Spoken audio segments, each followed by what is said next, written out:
Buenas tardes, amigos. Gracias por acompañarnos un día más en nuestro programa Personas y Testimonios. Hoy lo vamos a dedicar a hablar de la enfermedad del Alzheimer y de las personas que la sufren, de la gran problemática familiar y social que genera.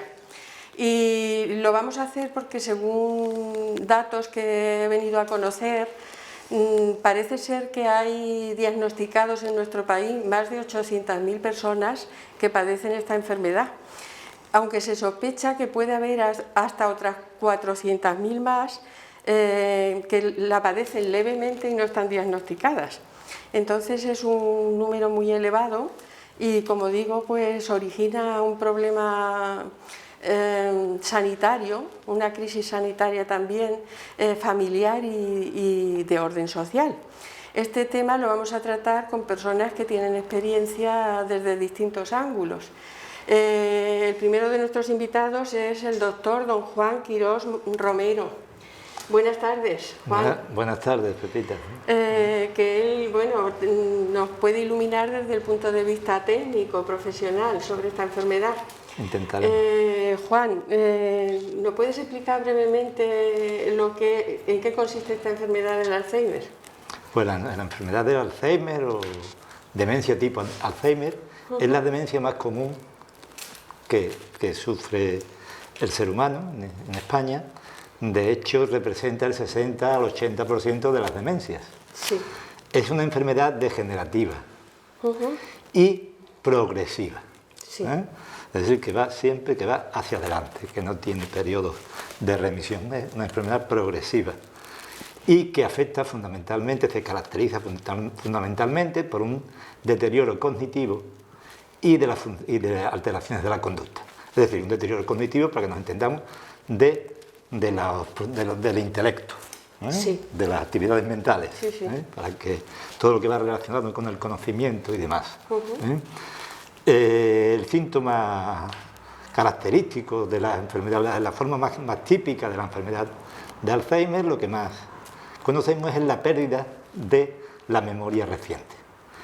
Para hacerlo más comprensivo, pues voy a decir que la memoria, los médicos hablamos de memoria reciente y memoria tardía. Cuando me preguntar qué es eso de la memoria reciente. Pues la memoria reciente es la capacidad para fijar fijar el presente, las vivencias del presente. Mientras que la memoria tardía lo que ha fijado son las memorias del pasado. Por eso es fácil encontrar y decirte, te dicen personas en estadios iniciales del Alzheimer, y que te dicen, bueno, pero si es que ¿cómo puede ser que mi padre no recuerde lo que ha comido hoy? Que es la memoria reciente. Y sí recuerda perfectamente el nacimiento de sus hijos, el nombre de sus hijos, su boda. Todo. Esa es la memoria tardía, esa tarda muchísimo más en perderse. El típico del Alzheimer es la pérdida de la memoria reciente. Sí. Además de eso, se pierden muchas facultades intelectuales como la atención, la observación, el razonamiento, el lenguaje, incluso la actividad motora incluso. Todo eso es debido a un deterioro, no un deterioro, sino a una muerte progresiva de células nerviosas, de las llamadas neuronas.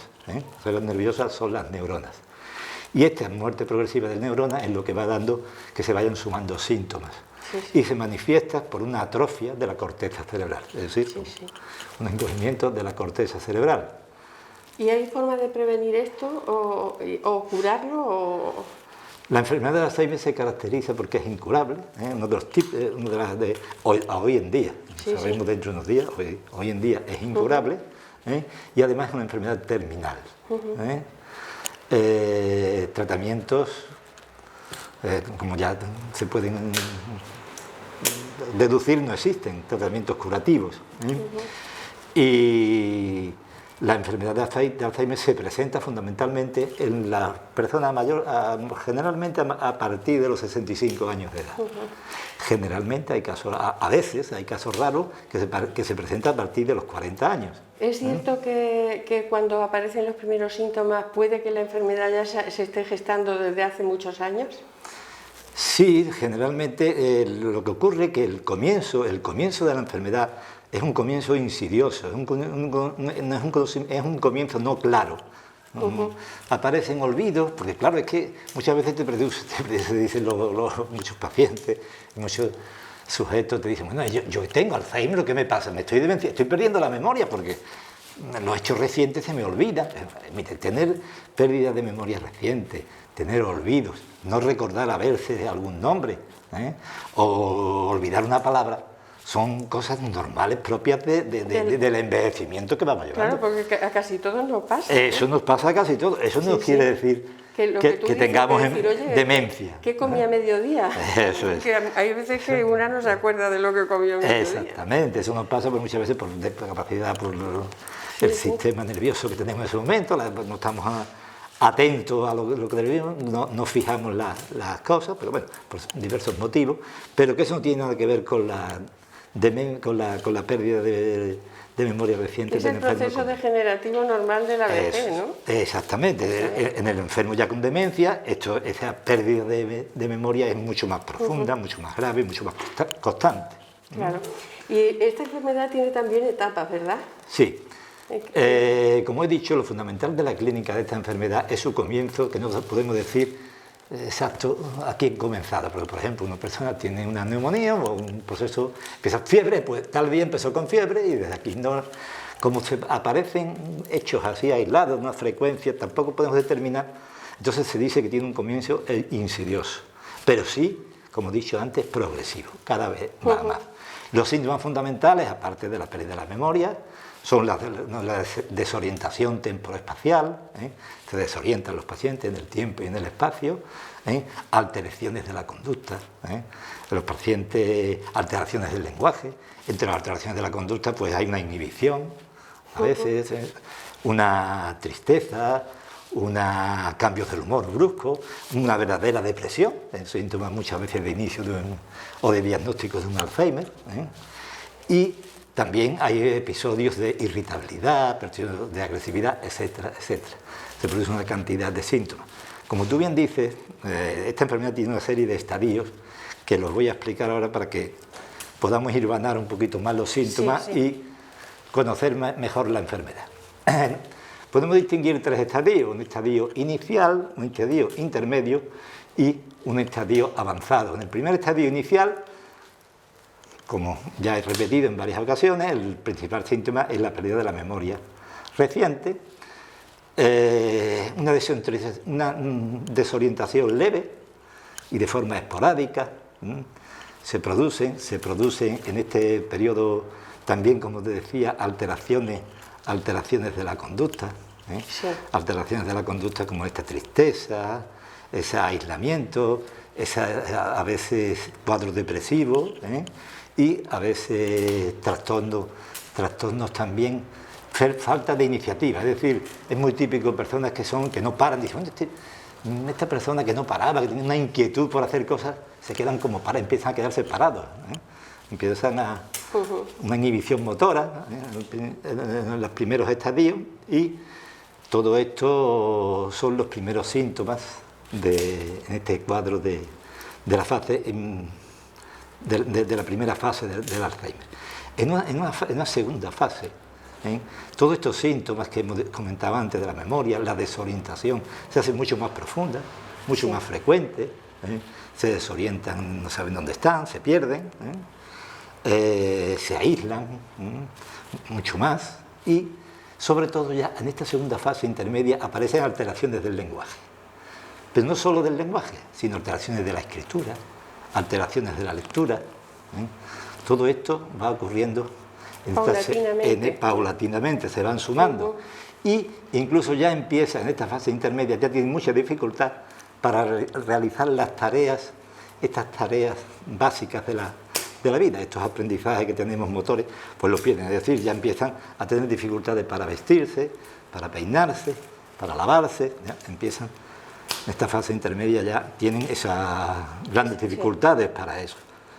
Y después tenemos la fase avanzada, ya en lo que hay un agravamiento global de la enfermedad, del enfermo. Todos estos síntomas empeoran, evidentemente. Ya aparece relajación de esfínteres, ya afecta a lo físico, claro. Exactamente, ya hay una inmovilidad tremenda, ya aparece, ya no conoce a los familiares, pierde ya no conoce, el paciente se aísla totalmente, va perdiendo movilidad, llega un periodo ya en el que cada vez como consecuencia de eso sufre pérdida de masa muscular, todo eso lo lleva al encavamiento y progresivamente a un estado cada vez más profundo, a un estado vegetativo, como tú bien dices. Eso es en sí lo que es el Alzheimer, la enfermedad de Alzheimer, los estadios, en un primer estadio más leve y se van sumando, todos estos síntomas se van sumando. En cuanto al fallecimiento del paciente, generalmente mueren por una complicación, y generalmente aparte de que si hay otras patologías propias del enfermo, pues pueden ser pulmonares o cardíacas o vasculares, se agravarán. Pueden aparecer la muerte por una patología de esta, pero generalmente por una complicación infecciosa. Ten en cuenta que son enfermos encamados, al estar encamados suelen tener úlceras de decúbito, esas úlceras se infectan, como con motivo de esa infección se produce la infección a la sangre, lo que se llama una septicemia, y hay un fracaso multiorgánico y el paciente fallece. También pueden fallecer por una neumonía, por infecciones urinarias que también dan lugar a septicemia, etcétera, etcétera, etcétera. ¿El Sistema Nacional de Salud tiene previsto algo especial para este tipo de enfermedades o simplemente es el seguimiento propio de la medicina familiar, de la medicina, de lo que llamamos el médico de cabecera? Bueno, no solo interviene el médico de cabecera, interviene el neurólogo, interviene el psiquiatra, aparecen varias especialidades conjuntas y demás. Lo que sí los investigadores están muy a la busca de un marcador biológico, un marcador que podamos diagnosticar el Alzheimer. Eso en formas tempranas, o predecir la aparición de Alzheimer. Eso sería muy beneficioso para poner un tratamiento en los periodos iniciales. Claro, prevenir de alguna manera el avance de la enfermedad. Exactamente. Ya que no se puede curar, pues por lo menos ralentizar el desarrollo. Exactamente, trabajar en una fase inicial de la enfermedad, porque eso es un problema del Alzheimer, ya te digo. La vida media, por ejemplo, de un enfermo de Alzheimer son 10 años, de 7 a 10 años, pero generalmente depende del estadio en el cual lo diagnostique.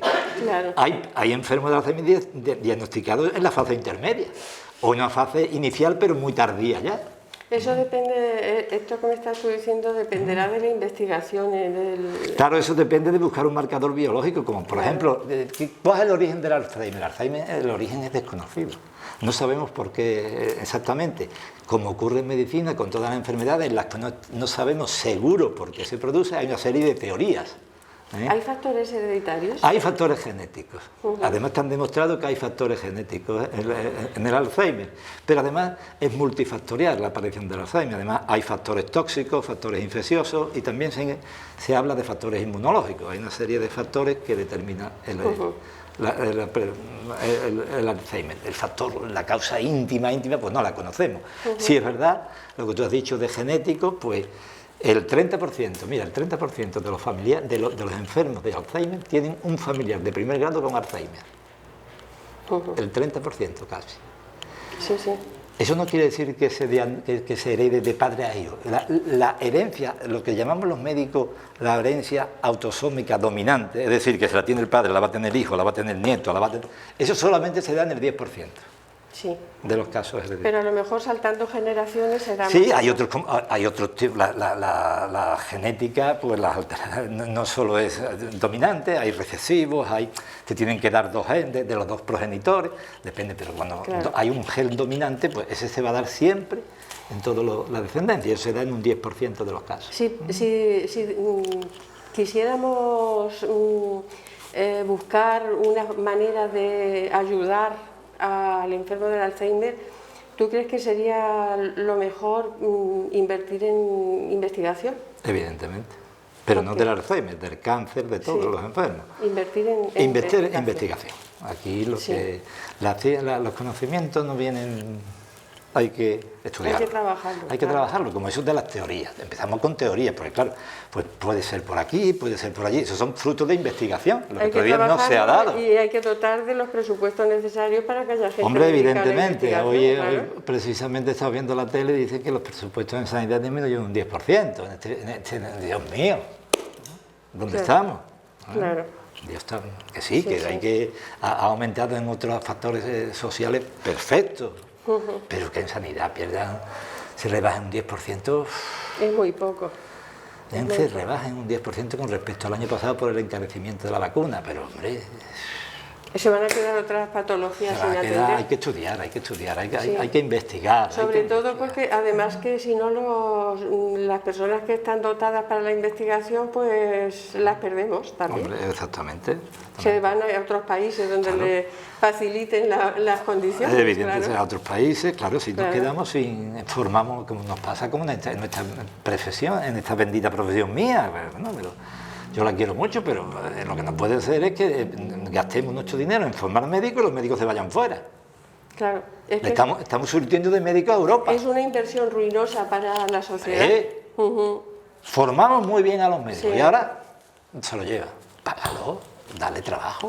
Claro. Que hay de los contratos y eso. Evidentemente la persona que se dedica a investigar y se dedica solo a eso necesita una forma de vida, si no pues no puede vivir ni puede investigar. Imagínate, esos ya son los escogidos, porque son aquí en España son muy pocos. Otra cosa que te iba a preguntar, Juan, aquí la problemática de esta enfermedad la sufre especialmente la familia del entorno más cercano, vamos.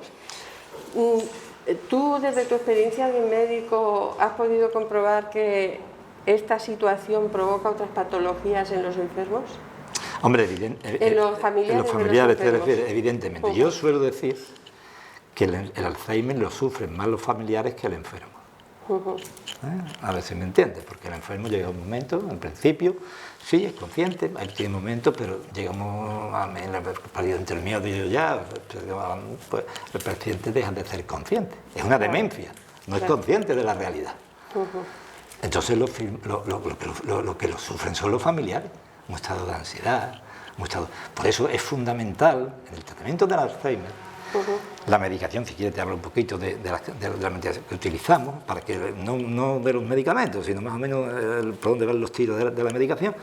La medicación es fundamental el apoyo al familiar, en el tratamiento, en el tratamiento el apoyo familiar. Y tienen una importancia vital en la evolución de la enfermedad y en el cuidado del enfermo, los cuidadores. Sí. Los cuidadores hacen más que los médicos. En ese sentido. Sí. ¿Entiendes lo que te quiero decir? Sí. Los cuidados son fundamentales en esta patología y en muchas patologías. Yo siempre digo que las personas mayores, gracias a usted, como son muchas veces personas agradecidas, te dicen, gracias al cuidado que le han tenido. Claro. Los cuidados son fundamentales. El día a día. El día a día. Ya te digo que el tratamiento, como es el tratamiento que utilizamos una serie de medicamentos que lo utilizamos fundamentalmente para conseguimos un alivio sintomático moderado, pero en cuanto al progreso la aportación es escasa o nula, es poca, es poco, en cuanto a frenar la enfermedad, no a la curación, no digamos a la curación, sino a frenarle un poquito. La aportación es escasa. Lo que sí es importante en cuanto al tratamiento del enfermo del Alzheimer, como pasa a toda persona mayor, cuidar mucho la medicación. Los enfermos mayores no deben de estar polimedicados. Deben tener la menor medicación posible. Eso no quiere decir que no tratemos las patologías. Claro. Las fundamentales y ya está. Y más en el Alzheimer. Porque la mayoría de los medicamentos, o muchos medicamentos de los que utilizamos en las complicaciones del Alzheimer, producen deterioro mental. Es decir, estamos agravando. Por ejemplo, es muy fácil recurrir. A veces los médicos también tenemos que recurrir porque ya no nos queda otra por la patología recurrir a un tranquilizante, a un hipnótico. Y todo eso produce más deterioro mental. Eso produce más deterioro mental. Hay que tratar a la irritabilidad, la agitación psicomotriz, la agresividad, el insomnio. Lo tenemos de tratar con neurolépticos, Otro tipo de fármacos que no producen tanto deterioro mental. ¿Entiendes? Porque lo más lógico, ¿no? Dale un Orfidal, dale un Lorazepam, un diazepam, ¿no? Y no, cosa de extrema necesidad, pues se le puede dar, pero sabiendo que un tratamiento de esto a la larga lo va a deteriorar más mentalmente. Sí. Entonces hay que tener cuidado, entonces hay que revisar la medicación para que tome la sucinta, que no tome más medicamentos. Claro. Eso es fundamentalmente en cuanto... Eso no quiere decir que no haya que tratarlo, hay que tratarlo evidentemente con los fármacos que se utilizan fundamentalmente de primera línea, los que te decía eso, que mejora la sintomatología y demás, y el tratamiento sintomático de las complicaciones que se vayan presentando. Claro. Pero ya está, no hay que tampoco... Pues la verdad es que nos has arrojado mucha luz sobre lo que es la enfermedad y la manera también de tratarlo, y creo que es una cosa que es buena para todo el mundo, porque desgraciadamente hay muchísima gente con familias que tienen esta situación y que se ven un poquillo desbordadas con el tema. Y bueno, pues todo lo que sea aclarar situaciones, aclarar conceptos y aclarar... Tratamiento, vamos, normas yo creo que ella lo dará mejor que yo, pero si quiere pues, te puedo esbozar algo. La ayuda, el tratamiento, como te digo, del cuidador es fundamental. Claro. En cuanto a los familiares, pues hay que insistirle que lo estimulen la capacidad mental, intelectual del paciente. ¿Y cómo lo estimulan? Pues hablando con él, haciéndole leer, haciéndole ver la tele, lo que pueda. Depende de las posibilidades que tenga el enfermo. Haciendo crucigramas o haciendo sopa de letras, revistas, lo que sea, lo que le llame. Eso es una forma según el grado que tenga ya de... Exactamente, dependiendo, claro, del estímulo intelectual. Otro factor es conservar al paciente en su entorno. Eso es fundamental. Cambiarle las costumbres, no intentar cambiarle las costumbres, no cambiarlo de habitación, no cambiarlo de casa. Se desorientan totalmente. Se desorientan mucho más, se produce una mayor desorientación, como tú bien dices. ¿Entiendes? Entonces, no presentarle a gente que no conozca. Lo ponemos fundamentalmente. Y otra cosa, evitar en todo lo posible los ingresos hospitalarios. Un enfermo con una confusión, con una desorientación, cuando va a un hospital, cuando viene ya... Está que no sabe el pobre. Ya está el pobre, porque allí el que entra bien se demencia, se desorienta, imagínate, o sea, se te desorienta, aunque sea, después se recupere, pero se desorienta, la persona mayor, porque no tiene vínculos. Entonces, eso es evitarlo también, eso también habría que evitar, ¿entiendes? Y sobre todo, una cosa que es fundamental, hidratar al paciente de Alzheimer, como todos los mayores. Pierden la noción de beber. Una vez que si no beben, se deshidrata. Y la deshidratación produce un torpor mental. Es decir, agrava los síntomas intelectuales. Eso es fundamental también, hidratarlo. Qué curioso también eso, Hidratar, que beban mucho líquido. Ya vigilarlo y eso demás, pero bueno, ya sabe más que yo de estas cosas Pues ahora te agradecemos tu intervención, Juan. Ahora vamos a hablar con María Ángeles, con Setefilla Villanueva Navarro, que es psicóloga de la Asociación contra el Alzheimer Virgen de Setefilla de aquí de Lora. Bueno, pues continuamos nuestro programa ahora con Setefilla Villanueva Navarro, que es psicóloga y está al servicio de la Asociación Virgen de Setefilla, la Asociación de Lucha contra el Alzheimer de aquí de Lora del Río. Hola, Setefilla. Buenas tardes, Pepita. Muchas gracias por venir. A ustedes por invitarnos. Teníamos muchas ganas de hablar contigo porque sabemos de la labor que estáis haciendo en la asociación y en fin, que os encontráis también con dificultades y cosas, y sobre todo porque queríamos saber vuestro punto de vista, vuestra experiencia con este tipo de enfermos. Antes que nada te quería preguntar, ¿la asociación qué tiempo tiene? ¿Lleva muchos años? Sí, se fundó en el año 2003. Sí. Fue cuando se fundó, la fundaron un grupo de hijas de enfermos de Alzheimer, que con toda su ilusión y sus ganas querían buscar cómo ayudar a sus familiares y a todas las personas que se encontraran en la misma situación que ellas, porque se sentían desamparadas y no sabían cómo podían ayudarse y empezaron a reunirse y terminaron formando la asociación. ¿Qué objetivos tiene la asociación? Pues el principal objetivo es defender los derechos de los enfermos de Alzheimer y de otras demencias. No solo trabajamos con enfermos de Alzheimer, también con otras demencias. Intentar que ellos mantengan toda su área cognitiva el mayor tiempo posible y poder ayudar a los familiares, asesorarlos, informarlos y estar ahí con ellos en lo que necesiten. En este seguimiento me imagino que tendréis dificultades y logros y dificultades. ¿Cuáles son unos y otros? Bueno, las dificultades que normalmente no llegan cuando son recién diagnosticados, no llegan en la fase leve, sino que llegan ya en una fase intermedia avanzada, entonces te cuesta mucho más trabajo poder trabajar con ellos las distintas áreas, porque ya tienen muchas áreas muy afectadas, que es muy difícil trabajarlas, pero los logros, pues su sonrisa, su agradecimiento, porque como bien ha dicho Juan, retroceder no vamos a poder retroceder, pero sí intentar estabilizarlo el mayor tiempo posible. Y la relación con los familiares, que también tiene que ser importante en vuestro caso, ¿no? Sí, la verdad es que somos como una familia, porque nosotros estamos para apoyarlos y ellos es verdad que nos ayudan en todo lo que pueden. Lo vuestro es como una especie de centro de día, ¿no? ¿Lo tenéis unas horas? Son talleres, porque el centro de día normalmente se quedan a almorzar y meriendan. Sí. Nosotros somos talleres, estamos desde las 9 de la mañana hasta las 2. Sí. Y lo que damos son talleres de psicomotricidad fina, de actividades de la vida diaria, manejo del dinero, trabajamos la memoria, el lenguaje, la atención, el cálculo, según el nivel en el que esté cada uno de manera individualizada. ¿Sería aquí en Lora necesario un centro de día para este tipo de enfermos? Sí, el problema es económico. El problema es económico, claro. Porque el centro estaba.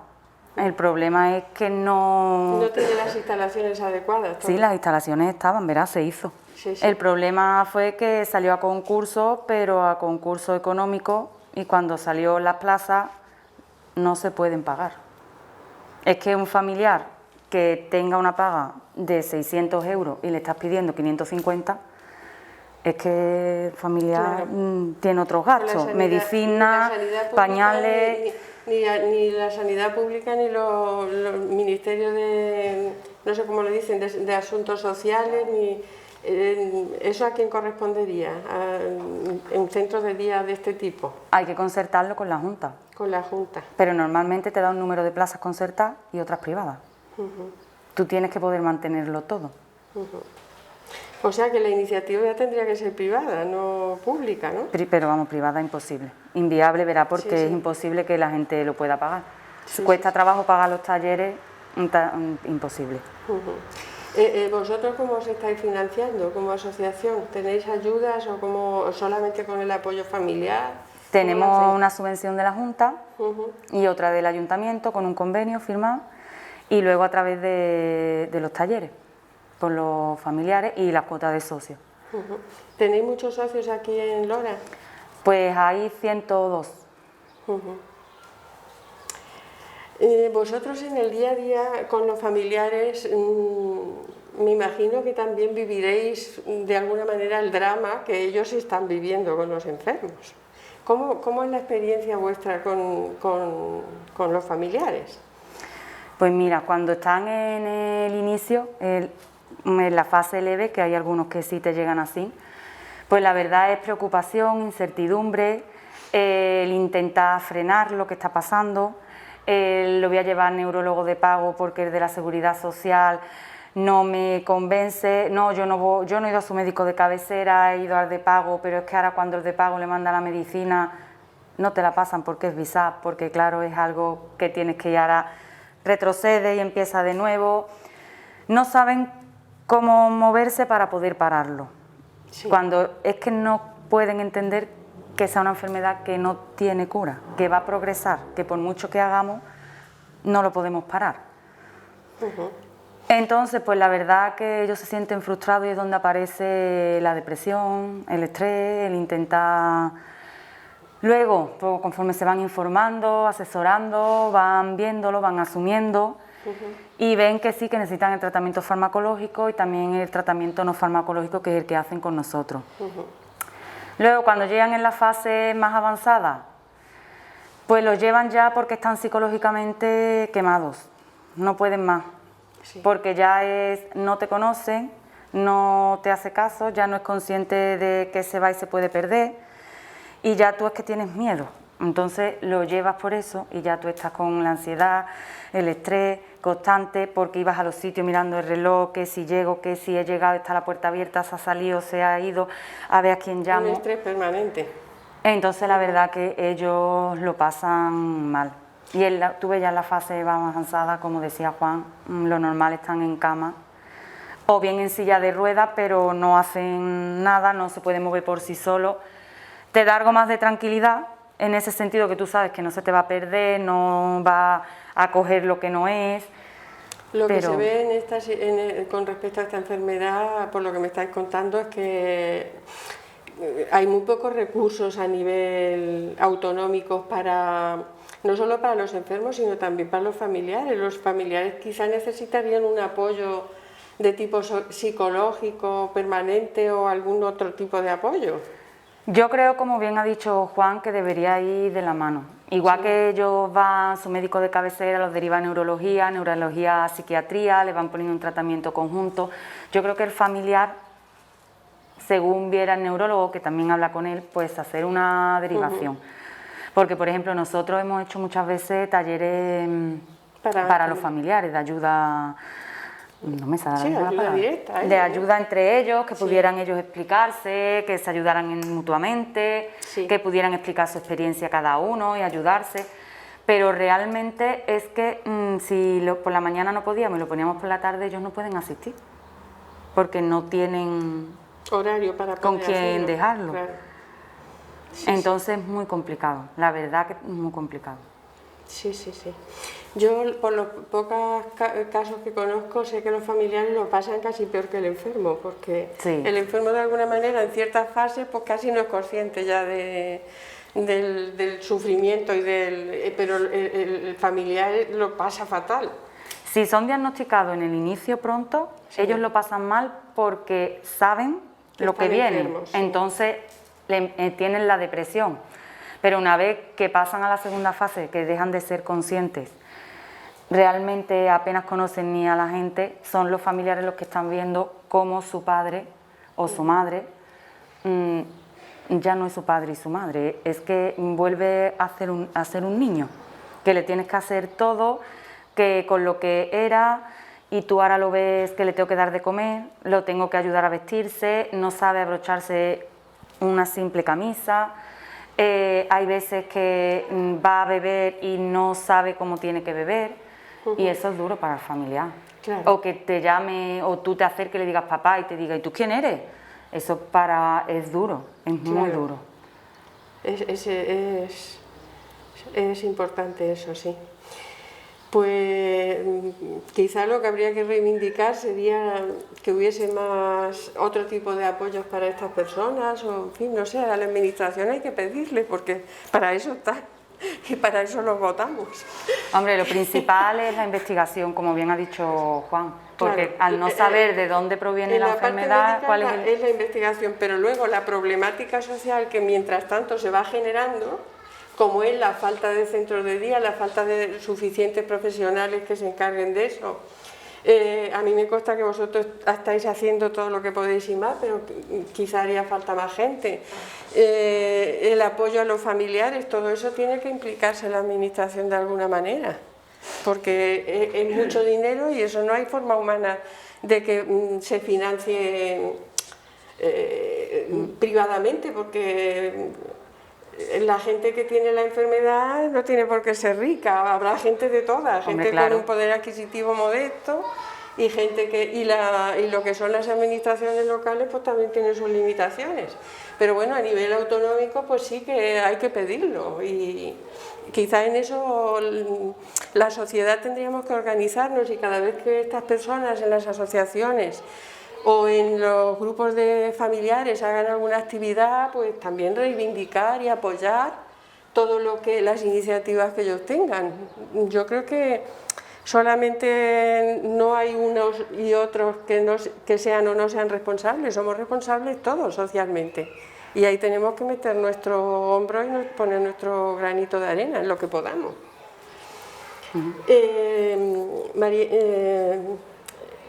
¿Qué proyectos de futuro tenéis en las actividades últimas que habéis hecho? ¿Qué actividades son? Pues bueno, debido al COVID hemos podido hacer poco. Eso, lo de COVID, ¿qué tal lo habéis vivido? Pues la verdad que bastante mal. Bastante mal porque ellos 3 meses en casa con su rutina rota, que como ha dicho Juan, ellos tienen que tener una rutina para que no se desorienten ni espacial ni temporalmente, rota por completo. Sin moverse, sin poder salir, la masa muscular la mayoría la han perdido, muchos se han quedado encamados y otros han fallecido.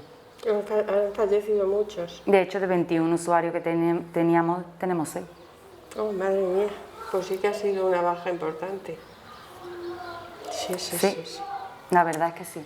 Y bueno, y entonces ahora ya que os habéis puesto otra vez en marcha, ¿qué actividades? He visto que habéis estado haciendo algunas cosas públicas, como por ejemplo la venta de claveles. Sí, por el Día del Alzheimer siempre hacíamos la venta de un clavel, un recuerdo. Eso sí lo hemos podido hacer este año, que el año pasado lo hicimos entre los familiares, nada más, porque no podíamos vender. Y también hicimos el 30 de julio, hicimos el primer Holy Fest, el Festival de Colores. Sí. Que yo, por ejemplo, era la que era una negada, porque me daba miedo, pero la verdad que la gente se portó muy bien, la mayoría de la gente colaboró y no asistió, y otra gente sí fue, colaboraron y se portaron muy bien, y la verdad que la actividad salió muy bien. Espero que otros años podamos hacerla. Esas actividades tienen un doble sentido. Primero la sensibilización de la comunidad y luego el obtener unos recursos económicos que también hacen mucha falta. Sí, la verdad que estuvo bien, fue la primera vez que lo hicimos. En el día del Alzheimer, ¿hiciste algún manifiesto público o alguna cosa pública? No, porque normalmente se hace en Sevilla desde federación y nosotros nunca lo hemos realizado. Estáis las asociaciones, ¿verdad? Federado y confederado. Sí. Y tienen, quiero decir, a través de la federación se hacen más gestiones en la administración y se... Sí, de hecho, la subvención que recibimos desde la Junta es por la federación de Andalucía. Ellos, ¿verdad? ¿Y hay a nivel provincial, por ejemplo, más asociaciones como la vuestra? Sí. Sí, ¿verdad? Sí, en Andalucía creo que somos 118. Pues estas asociaciones son importantísimas en el tejido social nuestro, porque la organización hace que se puedan conseguir algunas cosas con más fuerza que si se intenta a nivel individual. Pero no podemos perder de vista de que las asociaciones se nutren de socios de la misma comunidad en la que viven estas personas, y que ahí nosotros podemos echar mucha mano, porque una cuota, hay cuotas de todo tipo, más baja, más alta, ¿no? Cada uno puede aportar lo que pueda, y sobre todo dar apoyo, porque cuando estas personas de la asociación hacen alguna actividad reivindicativa o de sensibilización, pues nosotros podemos echar mucha mano, y es a lo que estamos llamados, no en el caso del Alzheimer, sino en todo. El fortalecimiento del tejido social es importante en una comunidad, y ahí tenemos nosotros parte de responsabilidad. Me van ustedes a disculpar que lo recuerde, pero es que si no estamos aquí para eso, no estamos para nada. No estamos solo para lamentar la situación del enfermo y de los familiares, que lo lamentamos y lo sentimos en el corazón, pero también estamos para reivindicar de la administración, sensibilizar a la comunidad, recordar a la comunidad que tenemos todos esa llamada a la implicación y a conseguir cosas juntos. Y bueno, yo creo que este programa es una ocasión para hacerlo. Pues tú ya sigues siendo la palabra, si quieres añadir más. Pues mira, ya que Juan ha dicho cómo en casa podían trabajar con ellos, me gustaría añadir, por ejemplo, en actividades de la vida diaria, doblar calcetines, abotonar camisas, vestidos. También pueden como tender, a lo mejor si tienen un tendedero portátil, pues no sería mal para el pinzar. Pueden hacer puzzles, según el grado en el que estén, más grandes, más pequeños, verá que los hay desde 4 piezas hasta tropecientas. La orientación espaciotemporal, pues pueden tener un calendario que vayan tachando días, la estación del año en la que estamos. También es importante que sepan en qué plantas se encuentran, la población, por si alguna vez se desorientan, que sepan decir, pues vivo en tal sitio, no sé llegar, pero mi dirección es tal. Hay pulseritas, hay relojes con GPS, hay carteras, monederos, ya hay de todo porque todo lo ha habido, ya está inventado. Y también normalmente la mayoría tenemos dinero de juguete, de estos plastificados que se venden. También podemos jugar con ellos a el cambio. Si yo te compro 1 kilo que vale 1 euro y te doy 5, ¿cuánto me das tú a mí? Sí. Que el manejo del dinero es otra cosa que pierden fácilmente, para que ellos trabajan el cálculo, trabajan la concentración, la atención, la memoria, la actividad de la vida diaria. Conserven la autonomía mientras pueda ser, claro. Intentarlo y mantenerlos activos todo el tiempo que se pueda. Eso ayuda a mantener un poquito el avance. Te voy a hacer una pregunta personal, me la contestas si quieres. Tú como persona, ¿cómo vives esta profesión tuya? Que tú eres psicóloga en la asociación, ¿cómo la vives? Bueno, a nivel personal, yo no te hablo ya como profesional. A veces es gratificante, porque ellos son muy agradecidos, te agradecen una sonrisa, un cariño, todo. Y otras veces, pues, me da mucha pena, porque pude elegir si trabajar con niños o con personas mayores, y elegí las personas mayores porque mis padres eran mayores y me gustaba, y una piensa, pero realmente ves y dices que la sociedad tiene olvidado a los mayores. Claro. Es que lo tienes en casa o no se acuerdan de ellos. Desgraciadamente. Pero toda la sociedad. O te toca de lleno o no colaboras con ellos. Sí. Y es que se ve en todo. En las administraciones, cuando haces una rifa, cuando haces cualquier cosa, o lo tienes o no hay sensibilidad o no la hay. O lo has sufrido en tus carnes o no. No solamente con el tema del Alzheimer, sino todo lo relativo al mayor, quizás. Sí, sí. Yo creo que es como los ven que ya son mayores, ya no aportan nada, no pensamos en que todo lo que tenemos es gracias a ellos. Claro. Que sin ellos no tendríamos nada. Sí, porque la gente mayor, mientras están activos, están lúcidos y están bien, y están entretenidos en cosas que a ellos les gustan y tal, pues maravilloso y estupendo, pero cuando viene la enfermedad, digamos que es la prueba de contraste que sufre el ambiente familiar y el ambiente social para saber si realmente se quiere a los mayores o no. Sí. Realmente para mí es gratificante, porque era lo que yo elegí. Además terminé la carrera y empecé a trabajar con ellos, que llevo 16 años trabajando en la Asociación de Alzheimer. He tenido posibilidad de irme, me han salido otras, y realmente me da pena porque se les coge mucho cariño, te da mucha pena de dejarlo prácticamente desamparado. Claro. Pero bueno, la verdad que yo estoy a gusto, pero porque me gusta lo que hago, además lo elegí. Lo haces con cariño, lo haces con dedicación. Bueno, Sete, pues nada, ¿quieres añadir alguna cosita más que sea de interés para nuestros telespectadores? Pues nada, que estamos allí en el antiguo matadero, que quien necesite información, asesoramiento, todo lo que necesite, que allí estamos dispuestos a ayudarlo en todo lo que se pueda. Muy bien. Pues nada, muchas gracias, Sete. A ti por invitarnos, Pepita. Bueno, pues continuamos con otra invitada, Ana María García Rodríguez, que ha sido familiar de una persona enferma de Alzheimer. Bienvenida, Ana María. Muchas gracias. Buenas tardes. Igualmente. Gracias por venir aquí.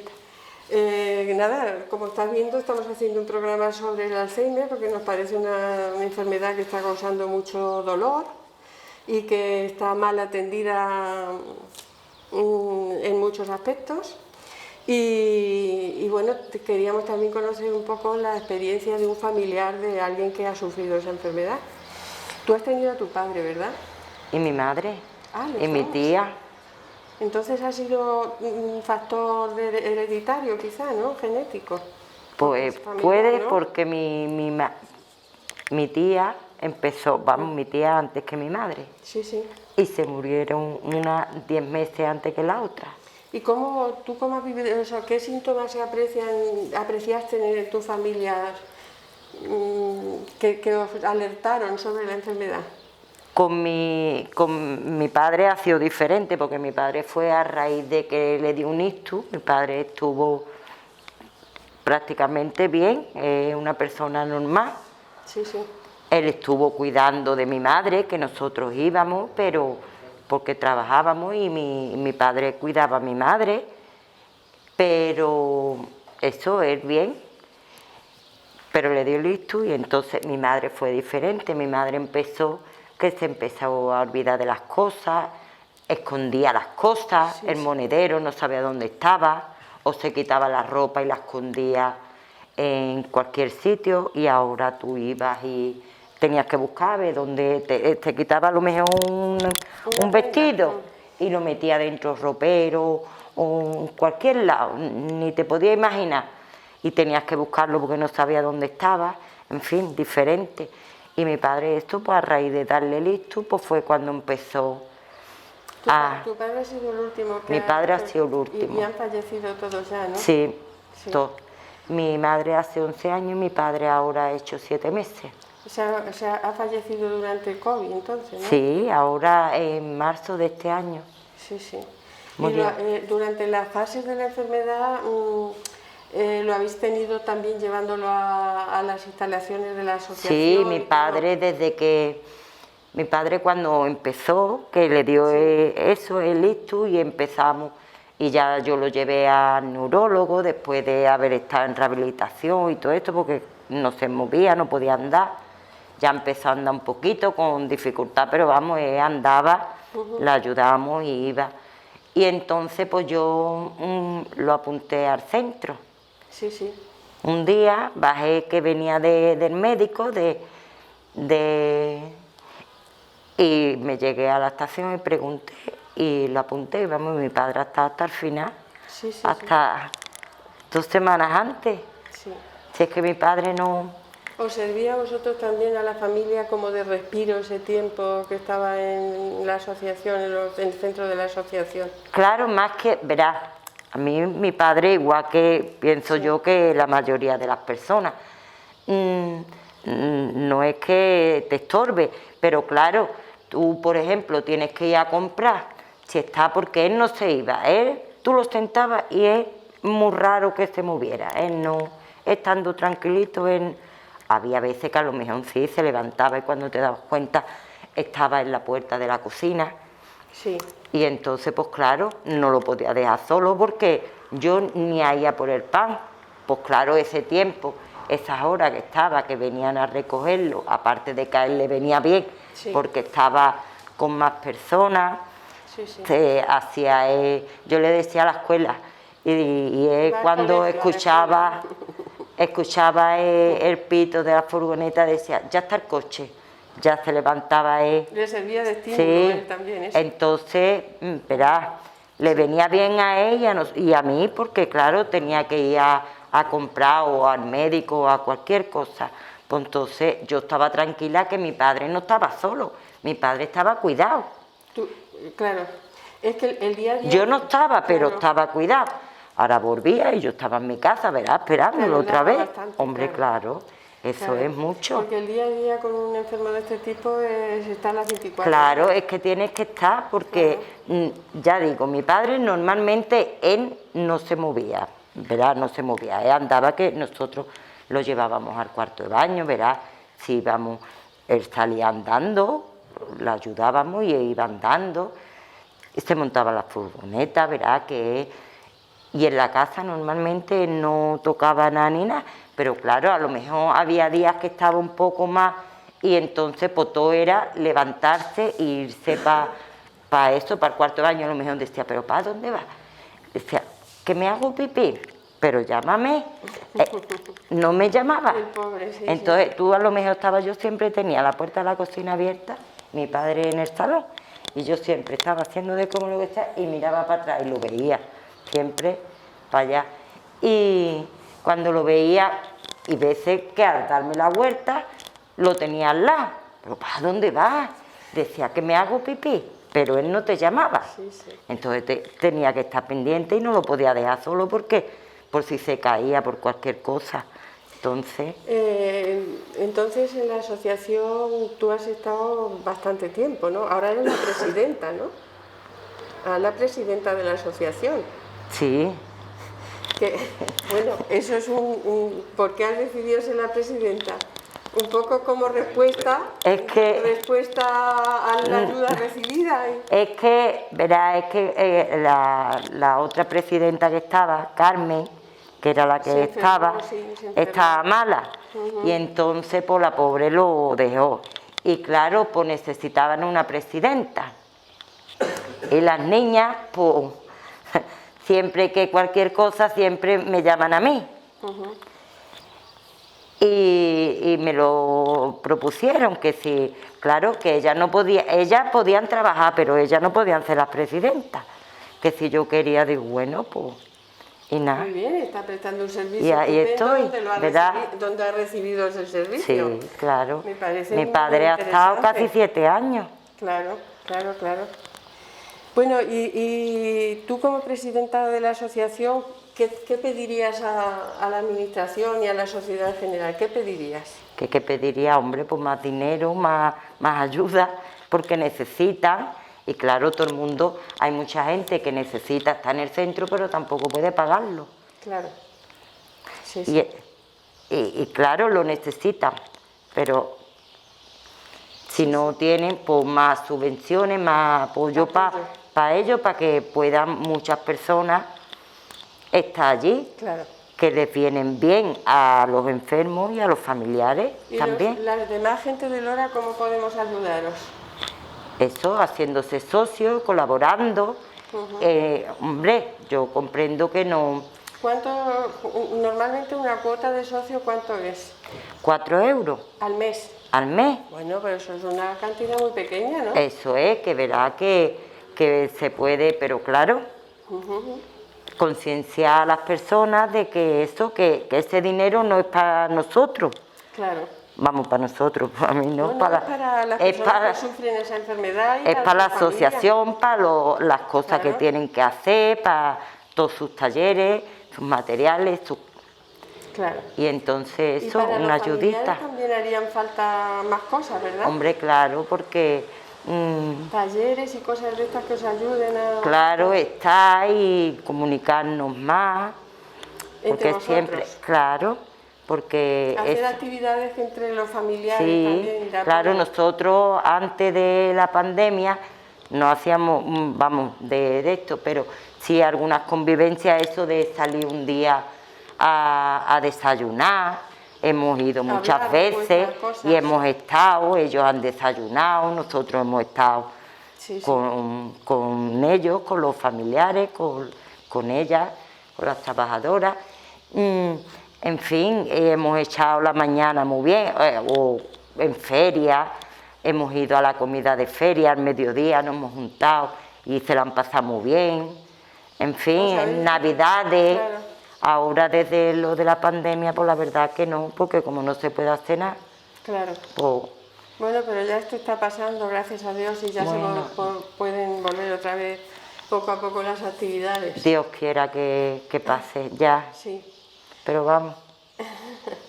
Pues tú te has mantenido bien psicológicamente, a pesar de que has tenido en casa 3 enfermos. Bueno, ahí vamos. Has tenido ratos, ¿no? Ahí vamos, ahí... Sí. Aquí hay para todo.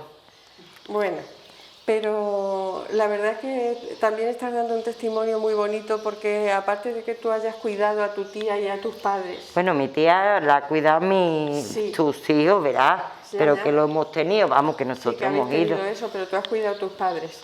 A pesar de que eso, pues nosotros todavía tienes suficiente valentía para decir, bueno, pues yo voy a ser presidenta de la asociación y voy a seguir trabajando por otros.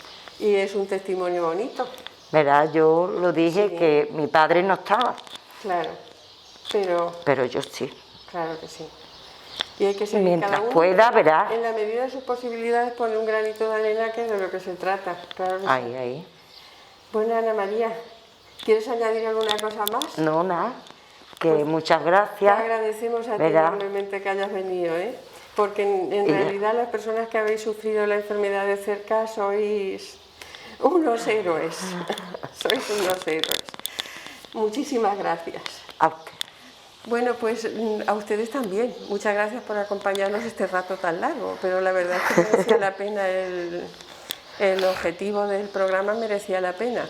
Y bueno, pues dicho queda todo lo dicho y la invitación a que ustedes participen en este tipo de iniciativas. Muchísimas gracias por seguirnos. Si lo desean, el próximo martes nos volvemos a ver. Un saludo.